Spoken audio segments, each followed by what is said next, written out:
So we've talked about kinetic energy, we've talked about gravitational potential energy, and the next thing we're going to talk about is elastic potential energy.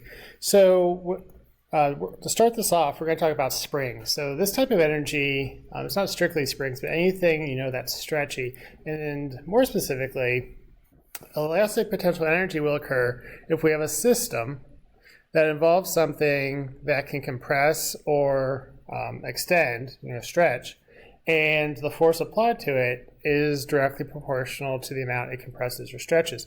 So before we get into the potential energy itself, let's talk a little bit about something called Hooke's law. There should probably be a apostrophe there.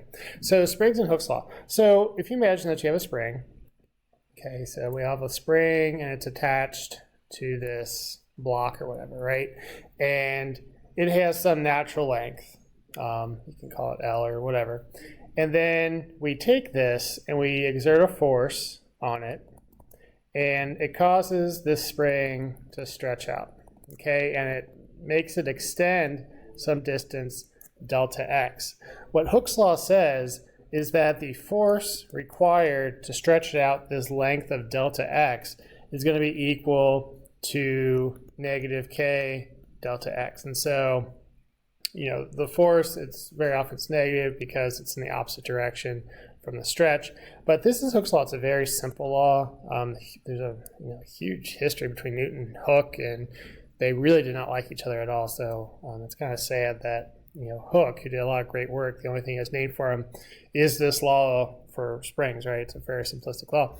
But what this is saying is that the force required to stretch a spring a certain distance is directly proportional to the distance it stretches, so delta x, from the equilibrium position, times this thing, and this thing is called the spring constant. So the spring constant K has units of newtons per meter. So it's this ratio of how many newtons you need to apply to a spring to stretch it so many meters. Okay, so in a problem, they'll either give the spring constant to you directly, or they'll say something like, a force of 100 newtons stretches a spring, I don't know, let's make this easy, 10 centimeters, right? And so we could say, well, if they're telling us that, then we know it's 100 newtons per every 0.10 meters. Okay, and so the spring constant would then be 1,000 newtons per meter.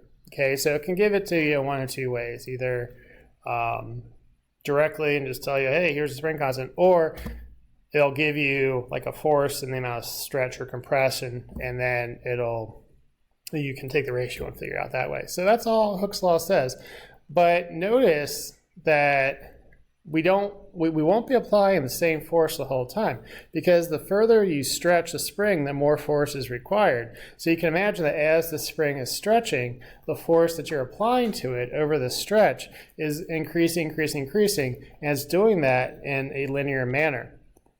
So if you were to plot this, if you were to plot force over the stretching distance, what you would see is it has this nice, linear line, and this is very cool. If we want to get the work done, we take the area under that graph, right?